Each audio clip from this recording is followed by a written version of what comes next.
Good afternoon, people. Thank you for tuning in to the ReBorn podcast yet again. As you know, when we start the ReBorn podcast, there's a tournament on the horizon. And the next one we are doing is the beginning of our 2019 Smash Ultimate Tournament, which is what we're going to be discussing about today.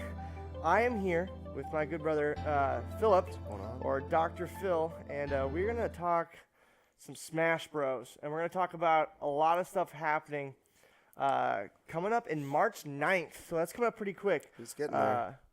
How are you feeling about that? About how it's coming up? Yeah. Why not? Let's start with that. I'd say the playing field is more even. I had a lot more tournament experience, I think, with Smash 4, so it was easier for me to win. And I'd say, you're not wrong. Yeah, I went to a lot of tournaments back then. But, So now I haven't been to even one Ultimate tournament yet, so I would say I have to try, be a little more focused and, actually try, really hard. And I don't mean disrespect. It's not free anymore. No, it's not at all.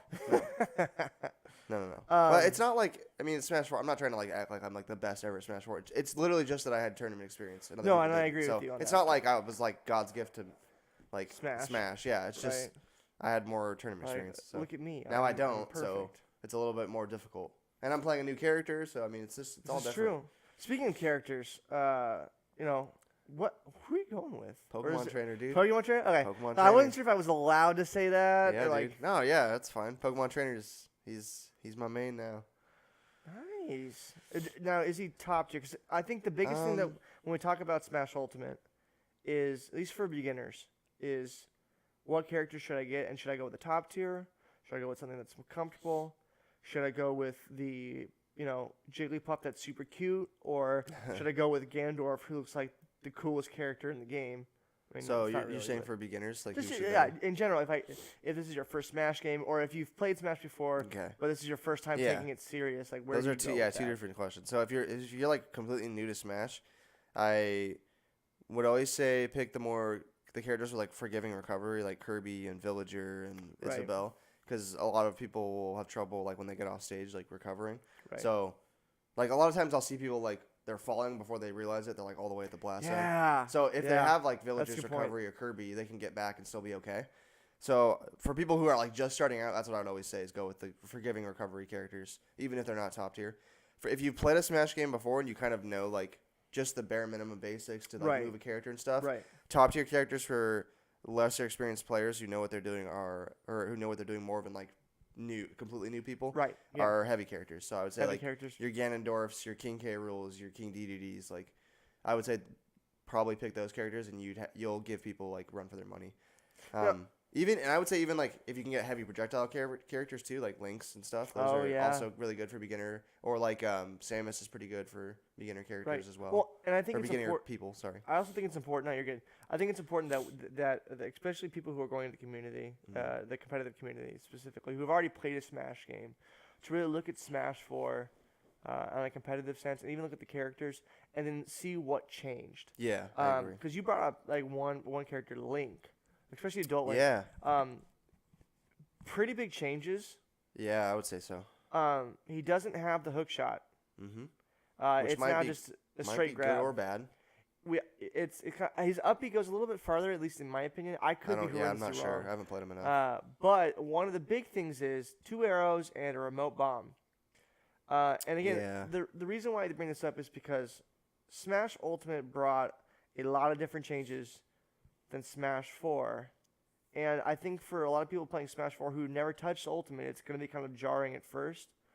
But generally speaking, over the people that I've talked to, people I've played with who are beginners and also went competitively, it doesn't seem like that big of a hindrance.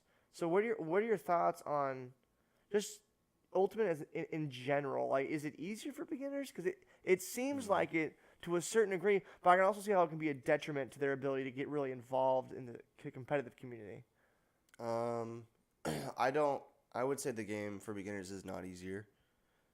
It's not? No, I would not say so. Yeah, okay. I mean, are we talking a beginner playing a beginner or a beginner playing an experienced player? Do you think the gap's closer? I think both. I think it's you have to look at it as a whole, because there's always going to be that one person in tournament that's going to just wreck your world. Yeah. And I think that's an okay thing. I think that's good for learning, purposes. I think it's good for getting the taste of what that competitive spirit actually is. And I know it sounds cheesy, but again, you're not going to know kind of where you stand until you get to that one guy who's going to punch you in the face, essentially. Right? I mean, I just think because the game's faster, that makes it more difficult for people.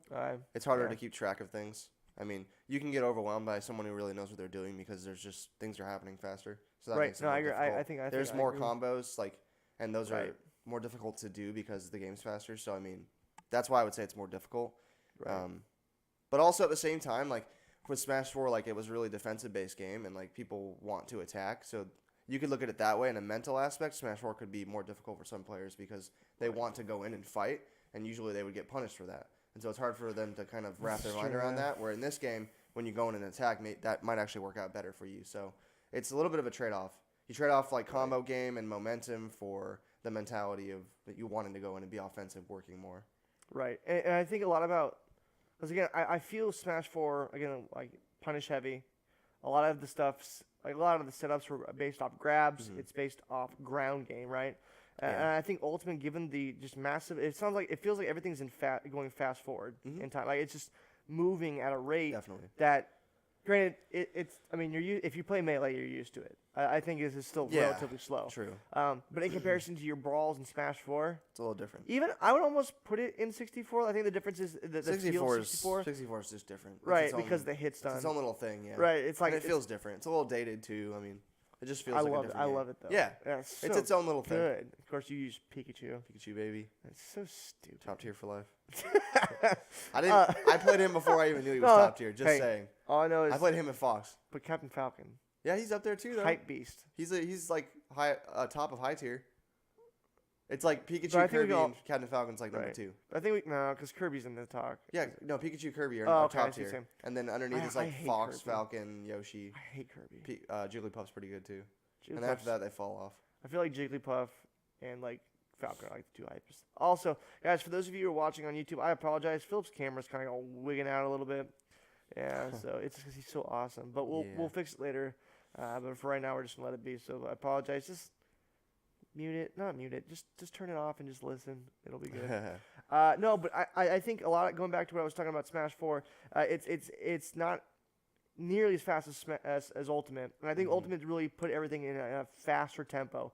Everything is fast. Aerial mobility is ridiculous in this game, and I feel like a lot of the neutral game has to deal with throwing out good aerials. Like you have to be able to short hop, control it with nair, forward air, whatever your character is good at.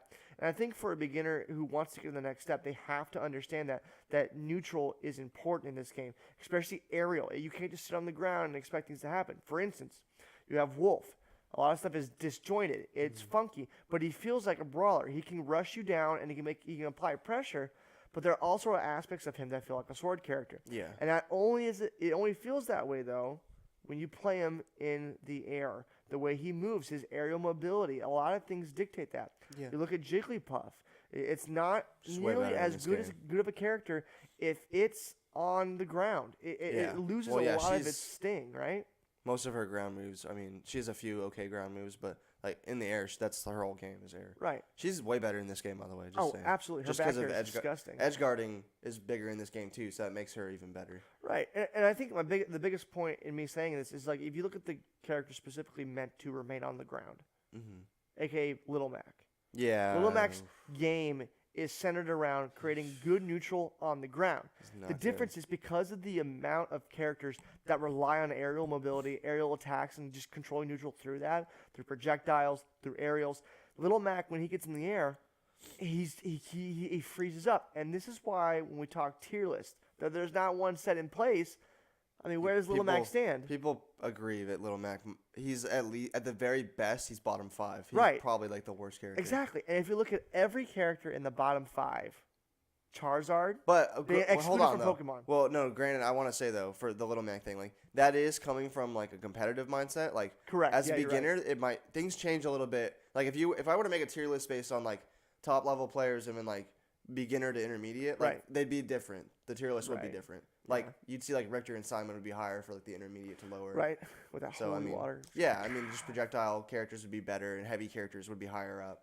And like the higher skilled characters like Sheik, I think she's actually like mid tier, maybe even high tier. Like we'll see. Probably She go might, mid. yeah, but at pro level, that's what I'm saying. Right. So, right. but when you go to beginner to intermediate, I would say she's not as good because she has like a high operation ceiling, but this is so it is really different. true. But yeah, but as you were saying about Little Mac, like not only is like aerial game better, but I think the reason why he's so much worse is because edge guarding's better in this game. Like you can't just air dodge as much as you want. Right. So if you get knocked off stage, which is Little Mac's worst state, he can't like mix up with air dodge. Like, he has no choice but to just do what he can to recover. So he has like barely any mix-ups to recover. So it makes him even worse. Right. Well, so. and just kind of expounding on that again, it's not just Little Mac that kind of sees this kind of an issue. There's multiple characters that do, but even look at the game mechanics. Like you only have one aerial dodge. I mean, you can do it multiple times. Yeah, but mind you. Sometimes you don't. Like if you're right. Let's say you're in line with the stage. If you air dodge, you will die. Yeah. So depending on like if you're way up top, like on the stage, like maybe you can air dodge once, maybe. And then I come back. Yeah, but you don't really have the option of doing that. Like edge guarding is so much bigger in this game. And even on top of that, if you look at how each character works in their grab game, the end lag on a lot of those grabs is ridiculous. And so again, the way the game's constructed. And this isn't even from a competitive sense. This is just like if you're a beginner wanting to go competitive, these are a few things that you need to know. And it's not necessarily needed for this tournament. Because keep in mind, we're all a bunch of beginners here. So it's not like we're like, we're going to EVO. We're going to international tournament here. And for those, again, like those of you guys who don't know, ReBorn Gaming, the whole thing of it is to really introduce beginners to a tournament setting. And really get that competitive feel while still playing a game that we all love and having an opportunity for people to come together and feel like they belong in a community where it doesn't feel like, hey, I only show up to play Smash. I don't care about you. Mm-hmm. We want it to be very personable and we want people to feel welcome. And so we want ReBorn Gaming to be that safe environment for anyone to step into a video game they love and still have that competitive nature that they want without feeling like, oh, crap, I suck. I don't want to go there. But also having fun. And so...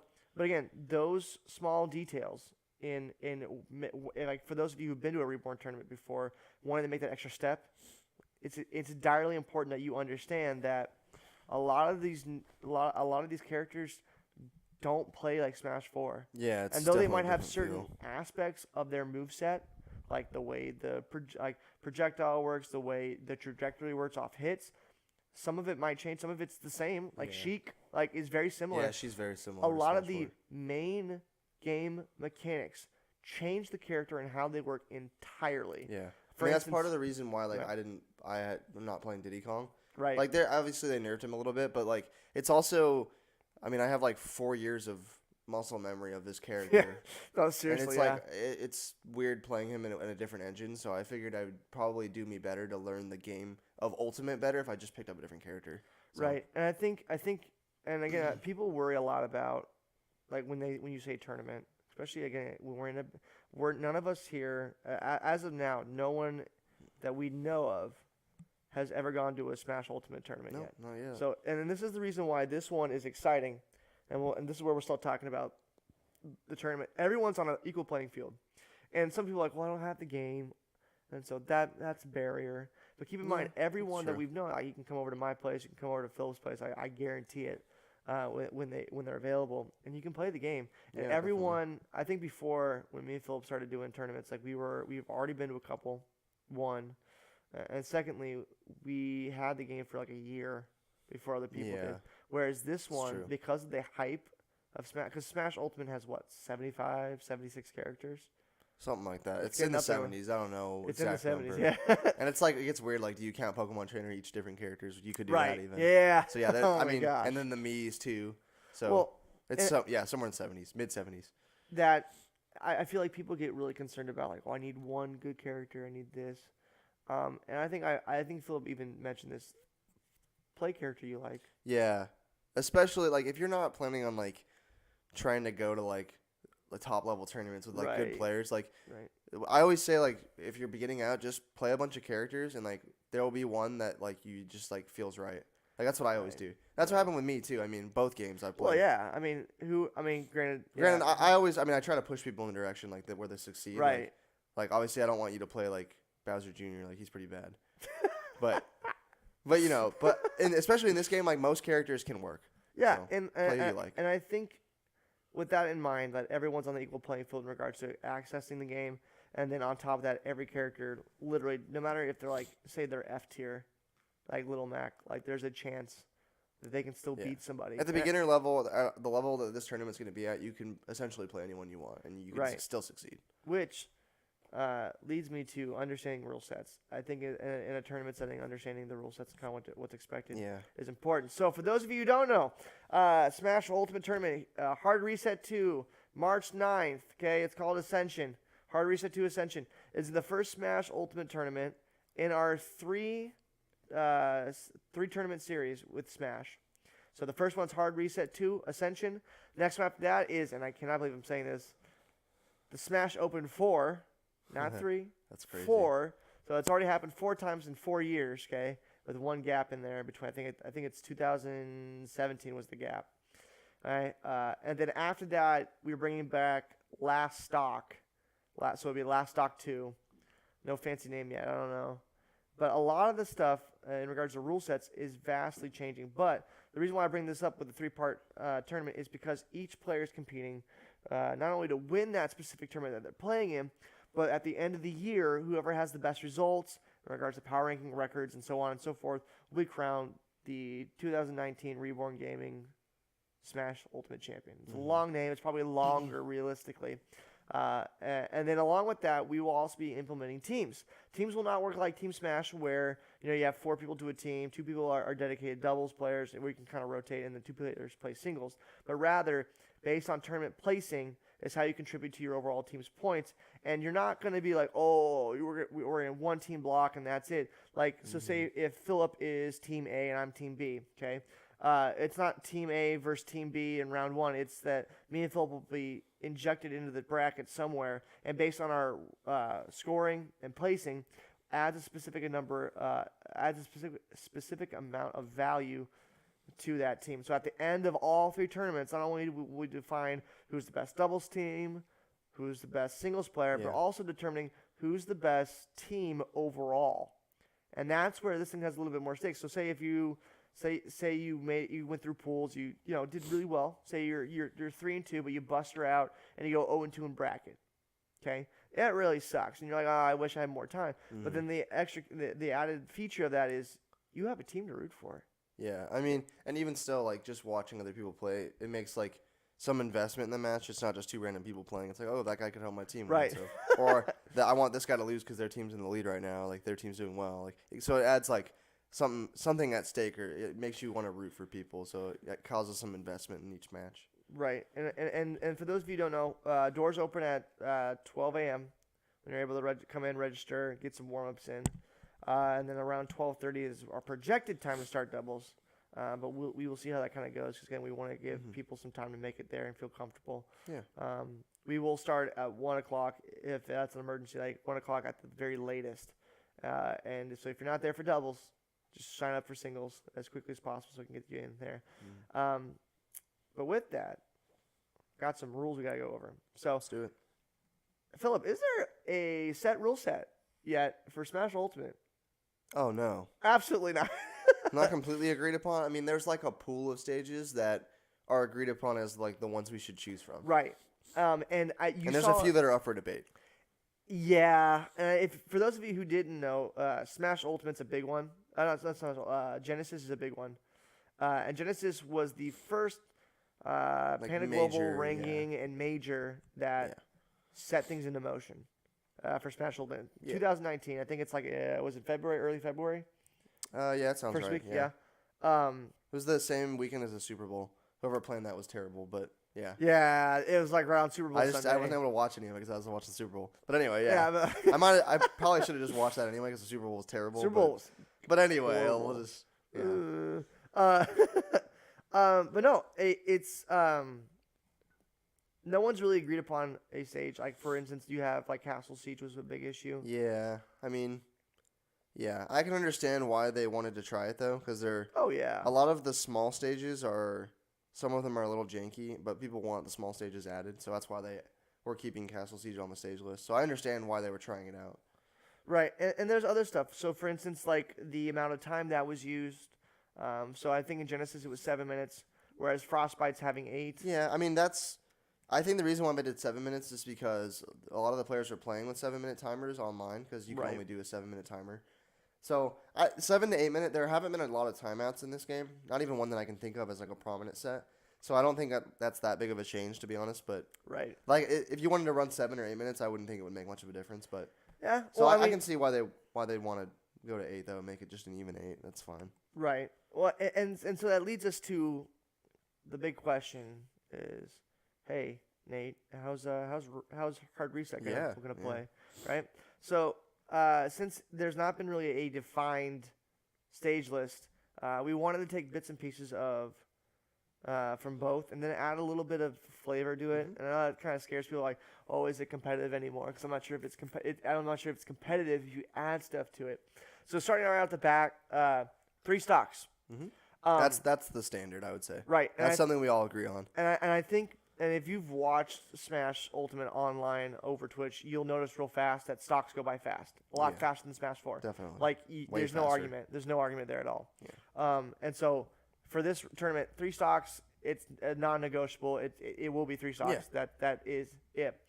With that, I like urgency, and I kind of like getting under people's skin a little bit. So I love the idea of 7 minutes, and I get 7 minutes to 8 minutes isn't that big of a deal. But again, for those people who like to camp out more and stuff, it's going to create that urgency. Like, oh crap, I need to do something now. If I just sit around, it's not going to help anything. Well, having less time would actually technically would promote camping more because that time limit's lower and that they're closer to a timeout. But it's practically have fun trying to time out for 7 minutes on Ultimate. It's just it's so hard. Exactly. Yeah. There's not a character that really abuses that much. Right. Well, speaking of timeouts, if there is a timeout and you go to sudden death, that sudden death doesn't count. It's whoever has the highest percentage at the very end. Highest percentage loses. Yeah. Yeah. Highest percentage loses. Yeah. And so if say if Philip's at 60, I'm at 61, and we're both on 1 stock. Yeah, and Philip the person wins with 61, I would lose. Because Philip had 60, I had 61. Yep. I lose that, Philip wins. And so that's how timeouts work. So if you're looking for a timeout, please understand that rule. But with timeouts, there's a couple rules here. No stalling. So for those of you who are new to... I don't know how you would. Yeah, I don't know how you would either. But stalling means if you're hindering the progression of the match. So if you were constantly on the ledge... and you're sitting there, if you're camping on platforms and you're not actually, if both players aren't attacking, that's a no-go.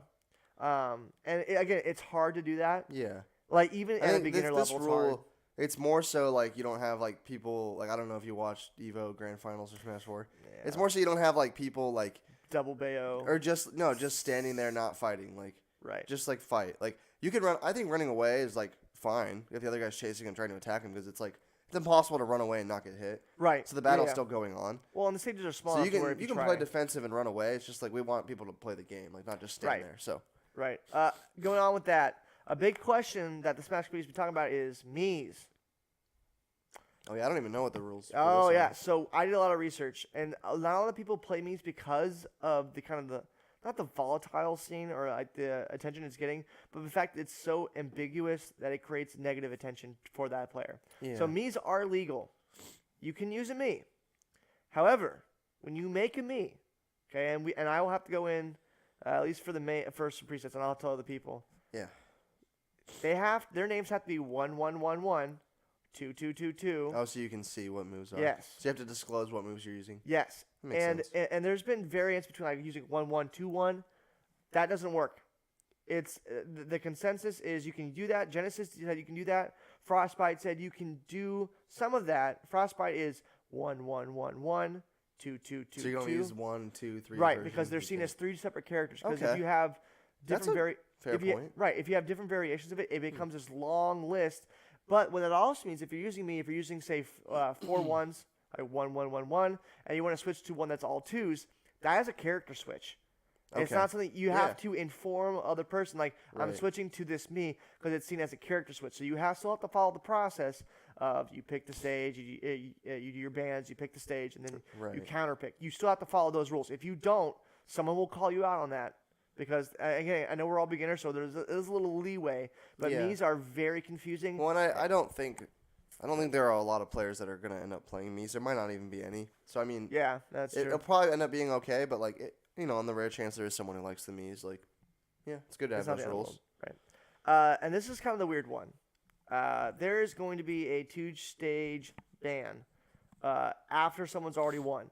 So initially, when you start off, you pick starter stage. Yep, there's 5 starter stages. Yep.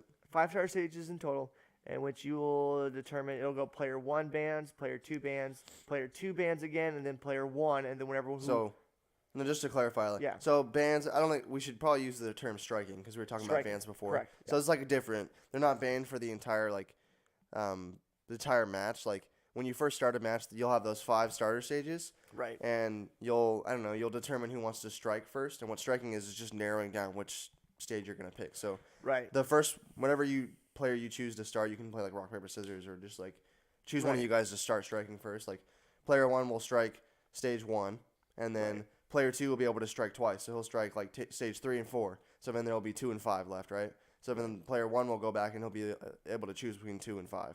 Right. So and that's how you end up doing the first stage. And to clarify, you can only pick from the starter stages. Yeah. You cannot use counter picks. For match 1, yes. Right. For match 1, you cannot use counter picks because they're counter picks for a reason, to counter someone's win, and so on and so forth. So with that, there's no Dave Stupid rule. Yeah, so Dave's stupid rule. Go ahead and explain that for me. So here's the reason why. So let's just say match 1 is done, right? So now the counter picks unlock, and I believe at this tournament there's 5 counter picks. 5 counter picks, yep. So you have 5 more stages that unlock after the first match is done. Right. So generally, in the older games, Smash 4, people would have this rule where if you won on a stage, then you couldn't take the opponent back to that stage. And the reason why that was in place is because the other opponent only got 1 ban. Right. In this game now we have 2 bans, so there's no Dave Stupid rule, as they say.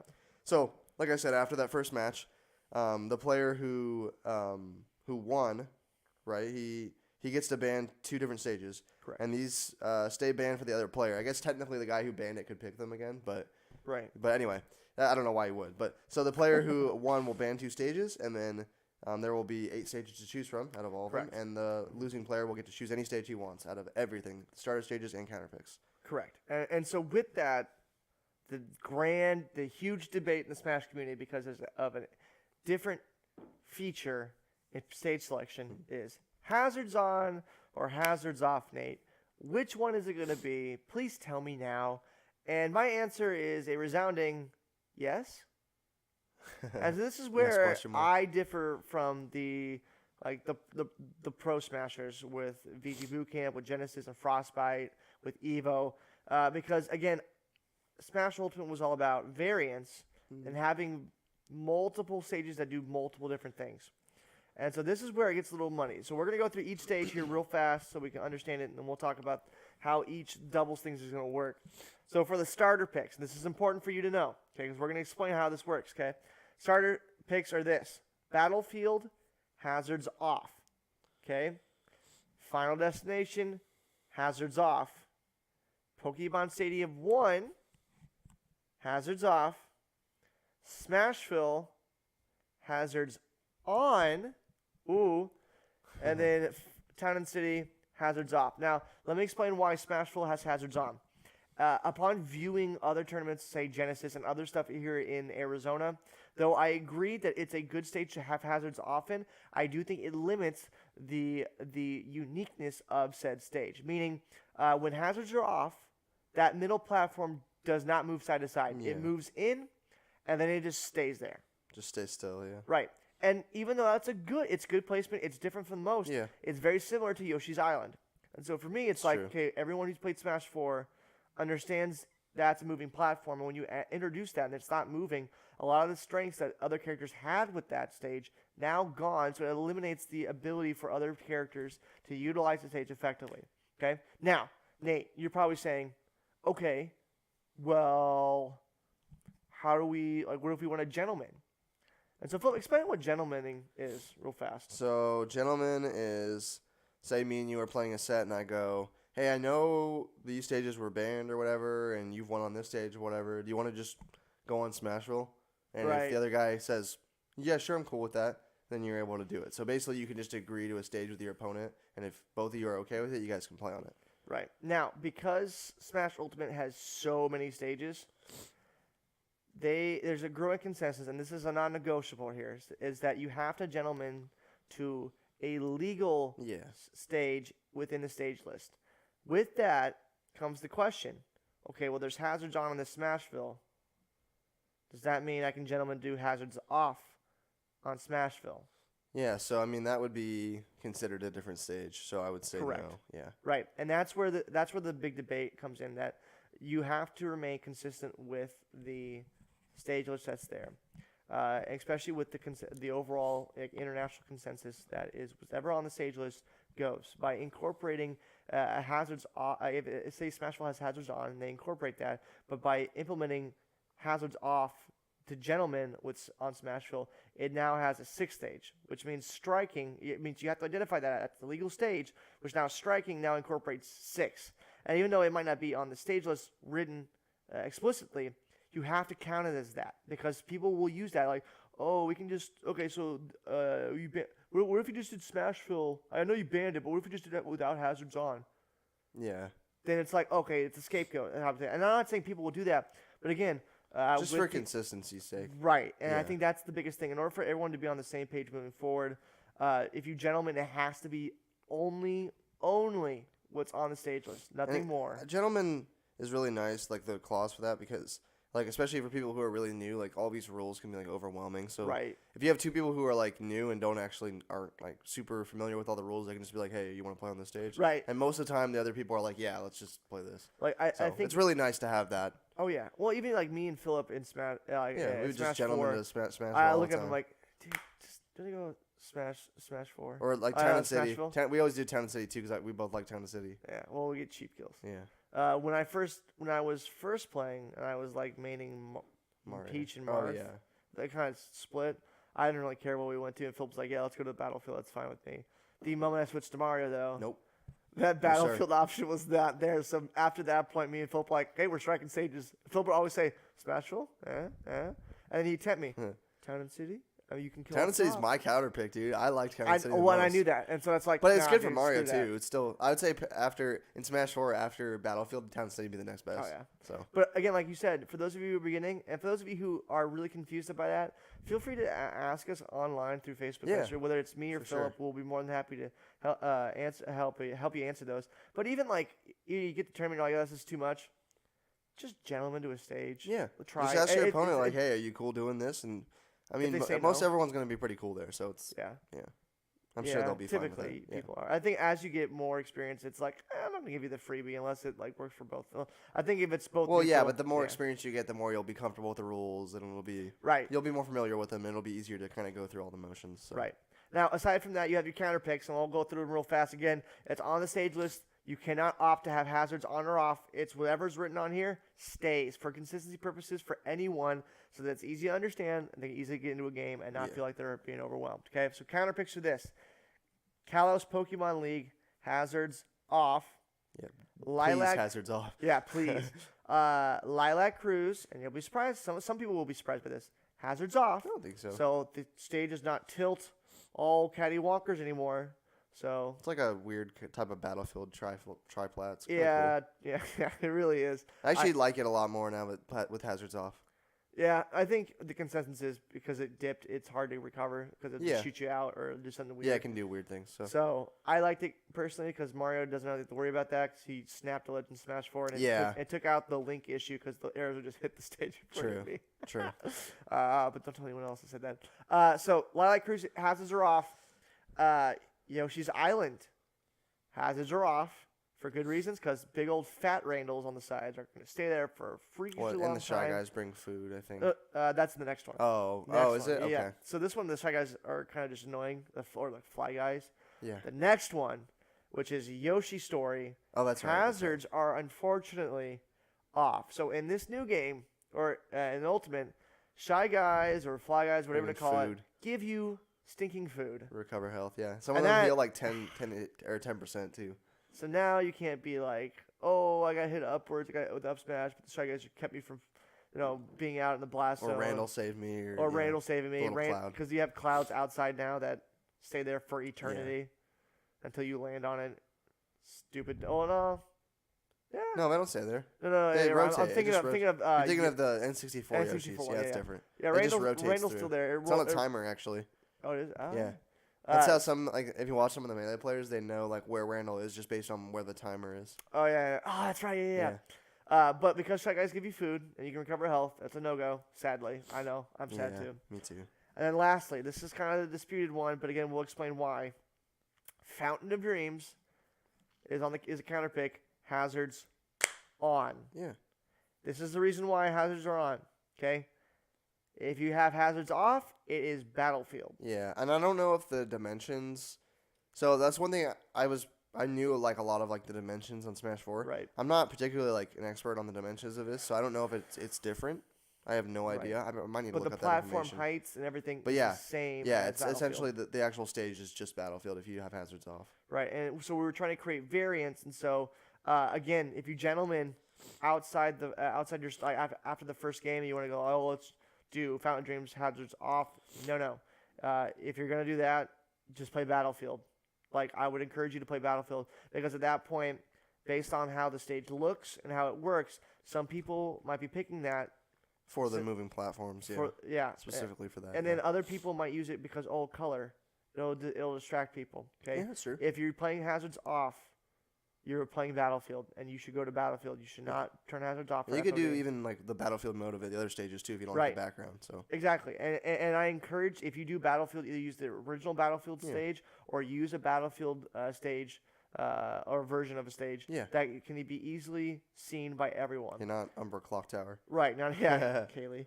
I mean, I guess you can if the other opponent's fine with it, but... Yeah, but again, you have to clarify. So, FOD, Fountain of Dreams, which is what we call FOD, is going to be hazards on. There's no exceptions. It will just be hazards on for moving platforms and variants, because it will change. The blast zones will be higher. Mm-hmm. The moving platforms will change. There are two stages that will move up, and two platforms moving up and down at different rates, with the top one remaining consistent. So again, all these stages are meant to have variance to them, to appeal to certain people's strengths, characters specifically. And with that, some stages that were removed from previous tournaments is Castle Siege. Yep. Because there's a blind spot on the right side at a certain point. There's a few things. It's not just that. It's also, like, just playing on a slant is a little weird. Like, that slant in the middle. Like, it's not... That isn't the end of the world. Like, but that... It is weird for people to play on it. And also on the right side, when you drop down low enough on the ledge, there's like there's something in the foreground, like a wall that comes in your view, and you can't see anything. I'm not sure why they made it like that, but yeah. So there's that. It's kind of annoying. I'll be honest with you. And then after that, this actually breaks my heart, but I understand why, and we'll explain it here shortly in a brief summary. WarioWare. Yeah. Is a no-go. This one's probably the most. I don't know. I think people would be more. It really is. People would be more up to have Castle Siege than this one, though. Like, I've also known other people who would rather have WarioWare than Castle Siege. No, dude. Trust me. Like, you haven't seen Incineroar counterpick on this stage. Oh yeah. I didn't think of that. The problem is like, it's nice to have variance in dimension, but sometimes it can be a little too much. I'll just put it that way. Yeah. Like, the side dimensions are, like, so close. The side walls. Yeah, and, like, characters like Incineroar with, like, their side B, like, their grab. Oh, yeah. Like, you can kill people at, like, 30-40%. Like, it's just ridiculous. And then if you're using other, like, pros and we're looking at their characters, let's look at MKLeo with his Ike. Yeah, it's got the... Like, oh, my gosh. There's the three platforms. So there's the floor, there's a platform, and another platform. So with Ike's Nair, you could literally... He already has a kill confirm where you can do Nair to up air. Right. So, but now he can go Nair on the ground, go on the platform, Nair again, go on the other top platform, Nair again, and you could be at, like... At that point, you'll be at, like, 60, 70, and then he can up air and kill you. Right. So it's just... It can be abused. And so I don't want to say that it will never be legal. Maybe someone will try it out, and it'll be all right, and they'll want to use it, but... For now, it's a little bit volatile, and people don't want to use it. Right, and it honestly prevents other characters from shining. I get it allows. It would be one of those stages that everyone would ban. That's the thing. Yeah, and that's where you're wasting a ban on that, which gives. It would be the clear one that like. It's more interesting when you're like debating about what your ban should be, and it's not like, okay, this stage is obviously like always terrible no matter what. I'm just gonna ban it. Like for instance, like when me and Philip played Smash 4 tournaments. Everyone banned Duck Hunt and Lylat. Those two. It was hard either one of those. Hard ban. And I think most people knew. Yeah. I think the only time I didn't ban Lylat is if I'm playing someone who's projectile heavy. Or if you knew they hated Lylat too. Well, yeah. And I think that was probably more important. Yeah. Whatever. I mean, you were just afraid that someone was finally going to take you there because it was just so annoying. Both those stages. Yeah. And so that's why Castle Siege, you'll notice, is not going to be in it. You'll see WarioWare, though I would love it, is not because maybe someday. We'll see. Well, yeah, we will see. But for now, no. But for now, because of how volatile it is, and especially for beginner players to get used to it, it's not gonna happen. For people who don't understand the game a lot, they might feel cheesed out if they get one of those cheese tactics. Done against them. So. And then lastly, there was the Nova Pokemon League. That one is still debatable. A fine stage. Totally fine stage. It's completely fine. But I think and Frostbite. They're just trying something new. They're trying something new, and we want to make sure that the stage, to a certain degree, even though we made some changes, doesn't veer off the track of like insanity. Like it doesn't like if someone from the Smash community came in, they're like, oh, I don't want to be part of this. Why are you playing on 75 meter? What are you doing? Yeah, why are we playing Great Cave Offensive? Yeah, like that type of stuff. So, and the Nova League was just taken off the stage just because of it's very similar to both. The Kalos and Pokemon Stadium. And Pokemon Stadium because of the platforms being on the side. Kalos is I would say Kalos is a little different, but it's barely any different than Pokemon Stadium. I think the only difference with Unova and Pokemon Stadium is that Unova is generally smaller. Slightly. But it's so minuscule. You might as well just play Pokemon Stadium at that point. And I think Pokemon Stadium would probably be beneficial for most. So those are the reasons why we excluded those ones. So for those of you who didn't catch it, stage list on the Facebook event page. Please get accustomed to it. Please learn those. It's really important, especially moving forward. If you don't know the stage list, it makes the whole process longer. With that, doubles. Doubles in this tournament will be straight bracket, double elimination. So when you register at 12, make sure you register. If you don't have a partner, we'll pair you up with someone. Yeah. If you do have a partner that you come with, please let us know when you sign up saying, hey, we're going to be doubles partners here and there. All right? There's a bike going through. And you guys can be partners, so that's not a big problem. But doubles will start around that 12:30, 1 o'clock range, and it will be double elimination. Okay, so that means if you'll play your first round, say you lose, you'll have one more chance to make it back, and you'll play losers. And then for singles, this is where it gets a little different, where we will actually play pools. So I want to make sure people get enough gameplay. So you'll play probably around 3 to 4 matches, maybe 5, depending on the size. Depends on how many people come. Yeah. Right. I would assume you're going to be playing 4 matches in total. Around 3 to 4. And then you have bracket play, which then it's the same thing as doubles bracket, which is double elimination. And everyone, and I mean this, everyone advances. I want to be very clear with this. Everyone advances into the bracket phase. This is to ensure that beginners, people who are interested in tournaments, or people who just want to get that feel, can play enough matches and feel like they're a part of it. Well, and they can also, it helps them. They can figure out, kind of experiment in pools because they know for sure they're going to be moving on anyway. So they can kind of figure out the game through pools, and then once they're in bracket, they're a little more comfortable. Right. So. Doubles is a little bit more laid back, and you'll figure that out. But I know for me, I'm going to go hard in doubles regardless. But with that, there's a cool little thing we got to address. Each match is best 2 out of 3. Okay, and it's a best of 3 match. First person first one to get 2 essentially wins that match. This will be the same thing all through doubles, all through singles pools, all through singles bracket until top 8. Because of how many people we have, it's going to be top 8. Top 8 doubles and top 8 singles will be best of 5. Okay, this is where it gets really tough. So if you're used to best of 3, well, you buck up, you got 2 more potentially. So this is where it's where the first person to 3 games, 3 wins it all. If you are in grand finals, say if the win and you're playing the guy who's playing the guy in winners, and you're from losers, if you win the best of 5, that winner drops down to losers. So you reset the bracket and you do another set. Okay, and this is really confusing, and we'll walk you through it. Yeah, you'll see the bracket too. Right, it'll make more sense when you see it. Right, and we'll again, like we said, we'll walk you through the whole process when you get there to make sure everyone has a really fun experience. Like I said, if you need a partner for doubles, we can always match you up with that.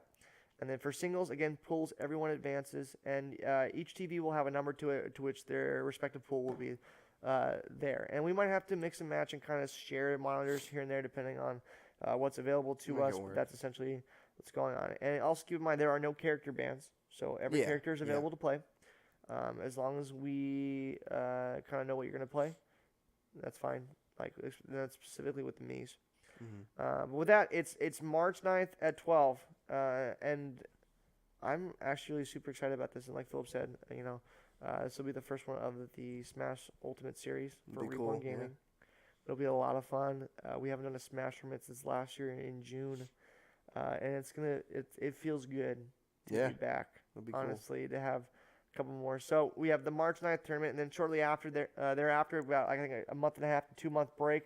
There'll be another Smash tournament, which will be Smash Open. And then somewhere in between there, either before the Smash Open or after it, that's when our Mario Kart series begins. And Mario Kart, there'll be, because there's one tournament for Smash in the summer, and the rest is Mario Kart, where it'll be in June, or one's in May. Smash 1 is in June. And then we have a break. And then it's the Monsoon Circuit. So it's the Shine Circuit in May, Monsoon Circuit in August, and then there's another one in October to finish off that. And then the Smash Series will be ending roughly around that time as well. Probably in November or December, one of the two. I think, Smash will end in October, and then December will be the last Mario Kart one to end it off. October will be interesting because I probably won't be there. Yeah, he won't. I'll be gone, so that's up for grabs. It is up for grabs. I mean, this one is too, honestly, but it is. I still think I'm the favorite, but it's not as. That's just me because I'm competitive. Philip, but we'll see. And for those of you coming, Philip has won every Smash tournament that we've been in, besides the first Smash Open. First Smash Open we did. Shiny, that's true. Shiny won, and then the Smash Open 2. That's true. The number 2 in Arizona, Psyche won. Yeah. Where the finals was between Stroder and Psyche. Those were a lot more stacked tournaments. Right. Well, also we had 70. We literally had the number 1 player in Arizona. Right. We had 70 entrants. So yeah. Those were stacked. So right now we're looking at 25 to 30, with potentially going up higher. So there's 26 going, 13 maybes, and as I looked last time, 99 invited, or 90 invited, one of the two. I think my wife invited a lot of people. But with that being said, we're going to go on to the very final thing before we wrap up. It's going to be Captain Toad's Weekly Picks. And this is where we have weekly, meaning within the week, right? And we want you guys to really explore these picks and really dive in the conversation either in Facebook or in YouTube. Let us know what you think and if we're stupid and retarded. And I get that. I understand that. I'm dumb too. But this is our weekly pick, and we're going to get right into it. Okay, Philip, who is the favorite to win doubles? Oh, to win doubles. Ooh, and we have two more, but who's the favorite to win doubles? So I'll give you guys a sneak peek. Oh, okay. No. I don't think that me and Nathaniel are teaming this tournament. Oh. At least, nothing's set in stone. Is that the juicy rumor? Nothing's set in stone. This is true. Yeah, but it's likely that's not going to be happening. So that is hard. That's hard because I don't know who everyone's going to team with. Yeah. So, I'll tell you this much. I don't think I'm going to be on the team that wins. Really? I do not think so, no. I think my team will do well. I'm not going to tell you guys who I'm teaming with. But I don't think we will win it. I think there will be people with better synergy that may win. So, I mean, I know doubles players that I think are good. I mean, Kyle Paster's really good. I think Dylan Moffitt is pretty good. Dylan Tenney honestly impressed me. He's getting a lot better. Well, and there's a lot of people who aren't even we don't even know. Yeah, true. I mean, these are just people I know, right? And there's people that this one guy Michael's been inviting. That's true. Well, he's done good at Smash 4 tournaments too. So I mean, he's done good. Yeah. I think he's teaming with Keely. Yeah, that could be a dangerous team. There you go. But there's people that we've invited or that they've invited that we don't even know, and I can't wait. I mean, it's really hard to answer. Well, you also have the youth, like you have your true. Raya. These guys he plays Toon Link, right? Toon Link, I think he still is. You have a guy named Samuel, but he's like QC or like Massacre. Okay, dope name. That is nice. You got people like Justin, who's just innately good. That's true. Yeah, Justin. If Justin teams up with Justin and Simon usually team up, right? They've done before. And they've done pretty good. You have, and also sneak peek, there might be a hardcore band that shows up to play. Yeah. Called Archetypes Collide. So if you haven't heard them, check them out. But you have people in that band who are really freaking good at video games. So That's true. Kyle. Yeah, we don't know how good they are. They're really good. We had when we first started the Smash 4, you had the Tyler Flam, Mr. Bowser Jr., dude. He had a record of 8-2 in singles and in doubles at one point. It is impressive. He was playing a bad character before we knew he he was that bad. a trash character, and he was still doing really good. So I mean, great. You have people who I haven't talked to yet. I need to, but you have people because Isaac can't make it. So our Rocket can't go. But you have Colton. He's going to be there? I don't know if he is or not. Okay. I need to talk to him. He did well. He's done really well. Statistically, and I keep a lot of the stats on my nice little Excel spreadsheet. He has finished top 5 in the last 5 so excluding Smash Open 2 because that was a Arizona-wide thing for the most part, at least Valley-wide. He has placed top 5 in every tournament since then, and then on top of that, he's even placed top 3 majority of the time. He's taken off top players within our ReBorn gaming series. Yeah, and I mean this, even when he is the most consistent player you will ever find. So if we ever did, and I'll think about this, but if we ever did Falco. Ike and Falco, and he'll probably play Ike in this game too because he's so good. Yeah. But if we ever did like a fantasy draft where if you want to play fantasy to pick your players and kind of see who gets points, like your first round draft pick, if Philip's off the board, don't pick me. Please don't. Pick Colton. I mean this. No, he is consistent. Like he might not be the best player, but he will always place better than half the people who are really good. He's the most consistent player I'll ever see in my life. That's why it is hard to pick who's going to win in doubles because we don't have like pre-registered teams. Right. So you really have to pick out like certain players and see like, okay, they're probably going to team with like one of these 3 people and like that team would be pretty good. So I mean, that's why I mentioned Kyle because I think he's a really good support player and he plays Villager, who's a really good support character. His team could be dangerous. Right. And in previous things when we were at CVBC Smash and even like last Smash Open, had the more damage because I was teaming with him in the Smash Open. More damage, more consistent kills. Always had the last stock. He was never at a stock deficit. And so I genuinely think, based on just how the bracket works typically and who he's paired up with, I think Kyle's probably the best doubles player, at least one of the best doubles player. And so with how many people are going, it's hard to say for sure, but yeah. Right. I think whoever he teams with has a good shot at finishing top 8. Yeah. I'll say that much. Even Eric Pastor is really good at learning the matchups. So I'll go back to the next weekly slide because we're going to question 2 of Captain Toad's weekly picks. Philip, please inform me. Who is the favorite to win singles? I want to hear it from you because, as we stated before, every other Smash 4 tournament has been free. And I take exception to that because the last Smash Open, if you watch those recordings, those were tight. Who do you deep down in your heart? Okay, wait, hold on. Let me defend myself in Smash 4. I wasn't playing Diddy the whole time.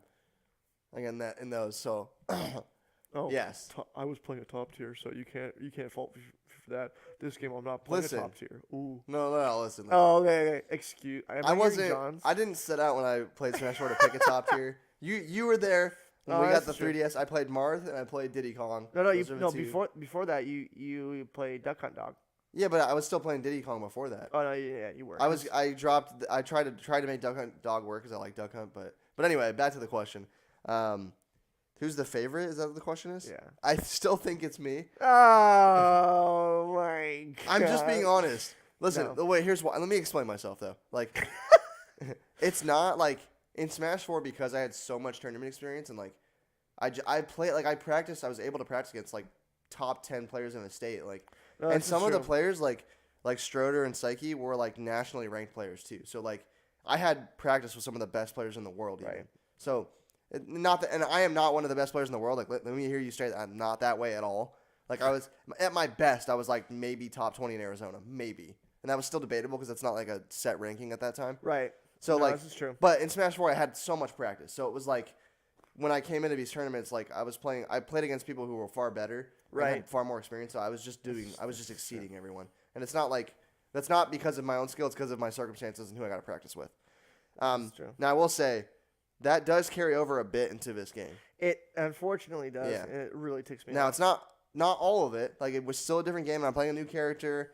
But like this game is most similar to Smash 4, even though it's not the same. No, it really so I still think that gives me kind of an edge on people. So that's why I would say that. My dark horse.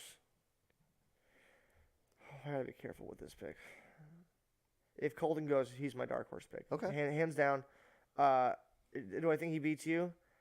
I don't. He could. I don't know. That's still possible. But I think I can get some jank kills. Yeah. Who I don't. There's one person on my mind. I just can't remember. I'm not picking me. I'm the ultimate buster. But if Colton doesn't go, I like. I don't know. That's hard. I want to go with my boy Michael. Okay. He's Yeah. a stud. Yeah. I think he'll finish top. I think he's probably gonna finish top 8 unless he busters. But I have faith in him. Yeah, it's a good pick. I think Eric will be pretty good too. Yeah, he just needs to. He would do so much better if he would learn not to kill himself. Like he's really good when he's on stage, but the problem is when he gets off stage. Sometimes he does things that I still make think himself die. No, he is good. Michael and Eric are my two dark horses Okay. to finish top 8. I think we'll do some serious damage to people, like serious damage. For sure. Lastly, Captain Toad's weekly picks. We're gonna go someplace. We're gonna ask this question, and it's kind of a weird one, but I'm hoping to kind of figure out Philip's opinion on this. So here we go, Philip.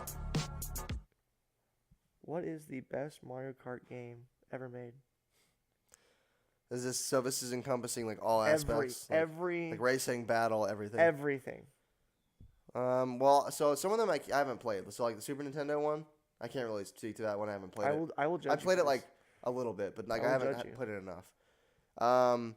Mario Kart 64 I grew up with, but I don't think it's the best one. I'm sorry. I can see that. No, it's okay. I do think it has. I'll say this much. It has the best battle mode, I think. Really? I do think so. I think it has the best like stages. Like I just think it's the best one for battle. I can agree with battle. That. Yeah. Now, engine wise, let's see. Double Dash is awesome. Like it is. So good. Yeah, I'm just saying. Double Dash is really good. You cannot say Mario Kart 8 anymore because Mario Kart 8 Deluxe is a thing. Well, I would still consider Mario Kart 8 Deluxe to be just Mario Kart 8. Sure. Okay. If you group those two together, it's just DLC stuff. I mean, there's slight changes with stats, which are good improvements.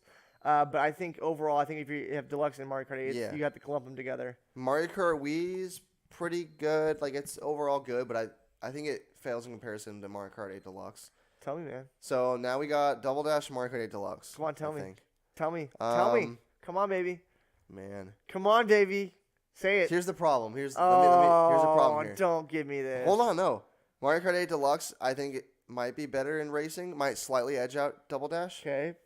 But I think Double Dash crushes it in the battle mode. I like the stages more on that level. I like the bomb. I don't know. It just feels better on that. So I think I'm going to give it. So here's the thing, though. Okay. I'm also looking at it differently. Great, like it's okay. I'm looking at it like when the games came out, like how good they were. So I think obviously like. Oh, Mario Kart 8, I thought did better. Oh, I see. I'm gonna go with Double Dash. I think overall it's the most well-rounded, and like it's if you've ever played like Double Dash where like you're the driver and like another player's playing with like the back guy, like the gunner. People. Yeah. Well, no, the cool thing is like forgot about that. Like you can play with people where like they're lining up shots for you and stuff, and like I think that's really cool. I feel like there's a lot more variance. I think they missed like an opportunity to put like a Double Dash mode into Mario Kart 8 or like the future Mario Karts. Like I feel like that would have been easy to implement too. Yeah. So like I don't know. I just think Double Dash is the most well-rounded and like the funnest. It's cool.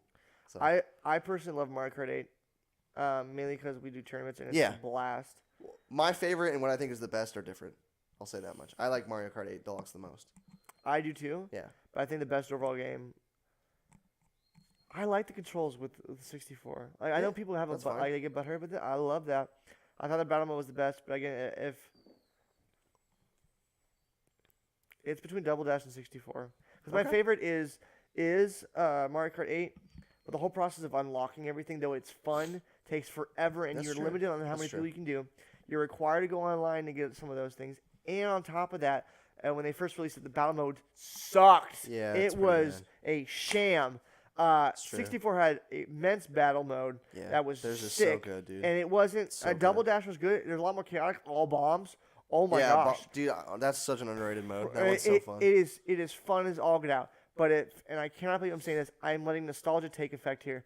Mario Kart 64 is probably my favorite all around, and I would love to play it again. I probably have the best memories on 64. I would too. But objectively speaking, I think with the uniqueness and what they had upon like release day, Double Dash is probably the better one. I think that's just how it is. So good. So, with that being said, guys, please come out to the tournament. It's going to be March 9th at 12 p.m. Okay, so it's at noon. And please make sure to bring your own controller. I'll make a post of it. Bring your game controllers. If you don't have one, we will work with that. It's okay. And again, invite your friends, invite family. Even if you just want to sit and watch, please do. But we encourage everyone to really have a time and just play. Just play. Even if you don't do well, play. Enjoy the game that we all love to call Smash. And lastly, I want to make this important, okay? When you go there, have fun, dude. Get loud. Get loud. Start shouting. Obviously, don't be disrespectful and rude. But be loud. Start screaming. I want to hear the roof pop off there. I want people to pop off their seat when they make a sick kill and win a match. I want people to be hyped for this. We will be in the worship center of Highway Baptist Church. If you don't know what that is, well, I'll send you a link to it, and I'll show you a picture of what it looks like. Again, March 9th, Hard Reset 2, Ascension from ReBorn Gaming. It should be a blast. My name is Shook. Phillips is Dr. Phil, and we cannot wait to see you guys there. Guys, again, thank you for tuning in, and we love you, and we can't wait to see you guys at March 9th at Hard Reset 2 Ascension. You all have a wonderful day, night, whenever you're watching this, doesn't matter to me. As just Shook signing out, you guys have a great, keep smashing me, y'all. See ya.